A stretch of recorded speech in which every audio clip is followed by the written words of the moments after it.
First foremost, all praises, glory and highest honor to Yahweh Bahasham, Yahweh Shai Bahasham Rahakadash. Double honor to the elders and apostles of great millstone shall wanted hopefully elect. This brother Araki coming back with a lesson. Okay, this is fair use from City Prepping. The coming grid collapse in 2026, what you should know. Okay, so let's just check this video. It's gonna go into Jacob's trouble. And these are the times ahead, man. Okay.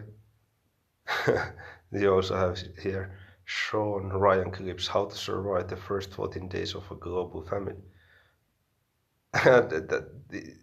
In that video, there is not the answer. The answer is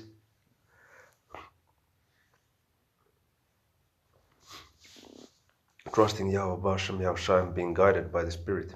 Rarely starts with a bang. One moment, everything hums along as usual. The refrigerator gently hums, the air conditioner clicks on, and the streetlights glow. The next moment, silence. No lights, no hum you never realized you heard before. No Wi-Fi, no background noise of life.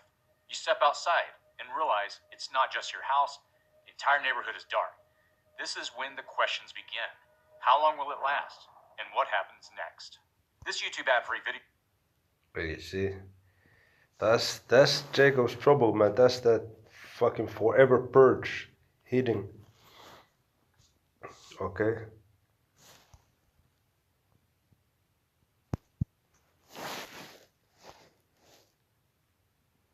The Israelites in this truth gonna be guided, you know. One of my favorite scriptures, Revelation 3 and 10.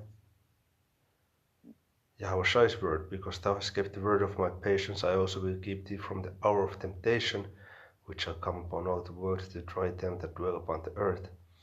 Because the elect has kept the word of Yahweh, they will also be protected in that time of temptation, in that time of fucking all hell breaking loose.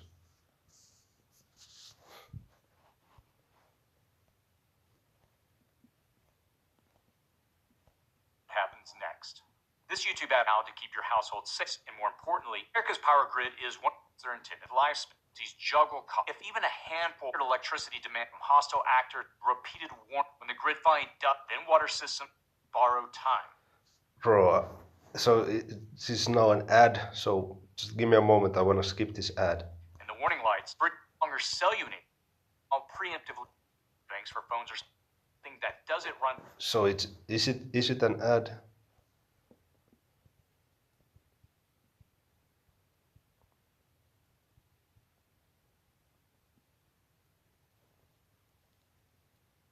Yo, so it's not an. For just a few hours. It seemed he you know, and he did start to, you know, market something. But okay, it's part of the video, so let's just listen. Let's listen on. The entire neighborhood is dark. This is when the questions begin. How long will it last? And what happens next? This YouTube ad-free video is sponsored by EcoFlow. In this video, we're going to explore what a major grid failure in 2026 could mean, what the warning signs are already in. Okay, so he just, you know, gave shout out to that EcoFlow. Now he's gonna go into it. Okay, my bad, let's go. Indicating and what you can do now to keep your household safe and functional when the power goes out. If you're new to this channel, my name is Chris, and on this channel we discuss emergency preparedness, aka prepping. These videos are not about panic, they are about awareness and, more importantly, action. The more we understand what's coming, the calmer and more capable we become when it arrives. The silent crisis. America's power grid is one of the most complex systems ever built and one of the most fragile. It's also aging beyond its intended operational design. More than 70%. You heard that? It's fragile. Of our transmission lines are past their intended lifespan. Some transformers have been in use since 1960, operating decades beyond what engineers ever planned. Maintenance backlogs grow each year as utilities juggle costs, labor shortages, and tariffs that have slowed down the replacement of imported parts. A single large transformer can take more than a year to replace, and thousands are already overdue. If even a handful failed at once, supply chains could not replace them quickly enough. Add to that the new layer of strain. Extreme heat waves, stronger storms, and record electricity demand from electrical vehicles, hotter weather, and artificial intelligence data centers are pushing the grid far beyond what it was ever designed to handle. Cyber probing from hostile actors has also intensified. Utility companies report more than double the number of ransomware attempts compared to just a few years ago. The Department of Energy has issued repeated warnings that cyber attacks on grid systems have reached historic highs. And we've reached a moment where nearly every major stress, be it weather, digital threats, or energy demand, is beginning to converge. When the grid finally does buckle under that strain, it will not just mean the lights will flicker or the power goes out for a few hours. It will set off a chain reaction that cascades through every part of modern life. Power fails first, then water systems, food supply, communication, sanitation, and local security. Each domino falls faster than most realize, and every indicator says we're operating on borrowed time, and the warning lights are already flashing red. Power, the first domino.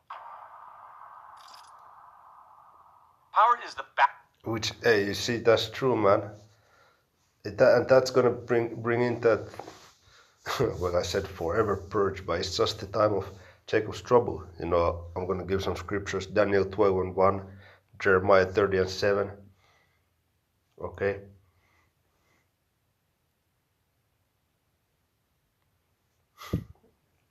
Also in the book of Matthew is mentioned, you know.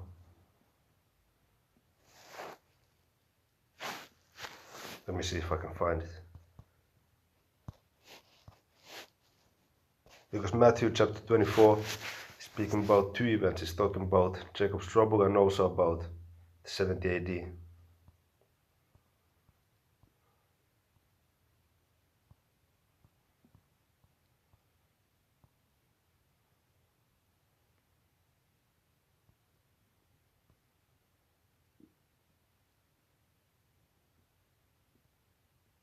Yeah, this is it. Which this is going into.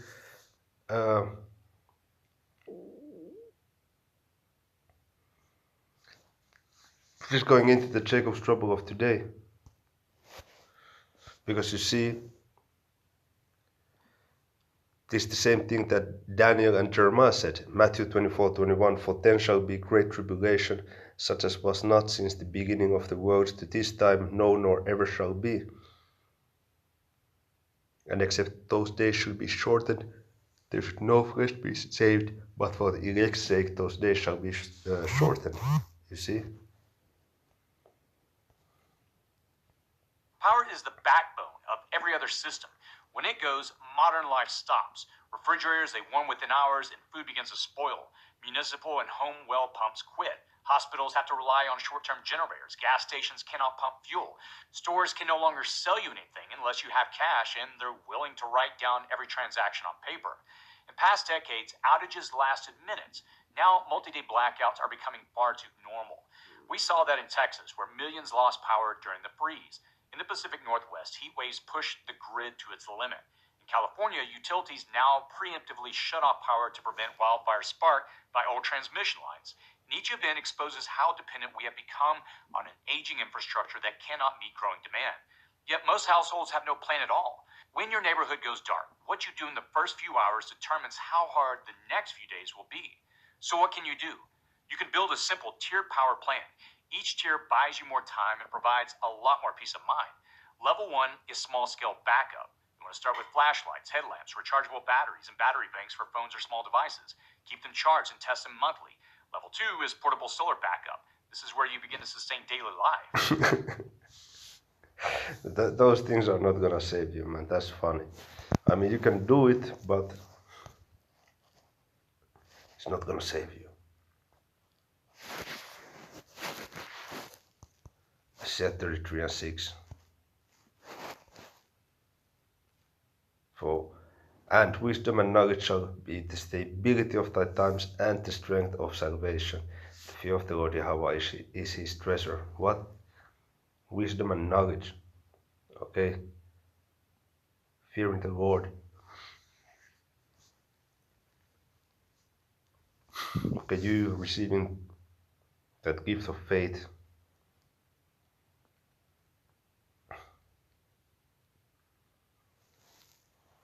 That's how you're gonna be delivered, not by you having some damn solar panels, man. Come on. Level 2 is portable solar backup. This is where you begin to sustain daily life. A portable solar generator with panels can power lights, fans, routers, and refrigerators on a rotating basis. These systems are silent, maintenance-free, and they recharge during daylight hours. Level 3 is whole home power. Combines solar panels with battery storage or a hybrid system to maintain essential appliances during longer outages. There are numerous options on the market for addressing this issue. Yeah, as if. Yeah, but what he's not taking into consideration is that there's gonna be those that have not, and they're not gonna be okay with some people having, whether it's peace or clothing or food or weapons or roof on top of your head. There are going to be those who have and those who have not, and those who have not are not going to be happy that there are some who have. So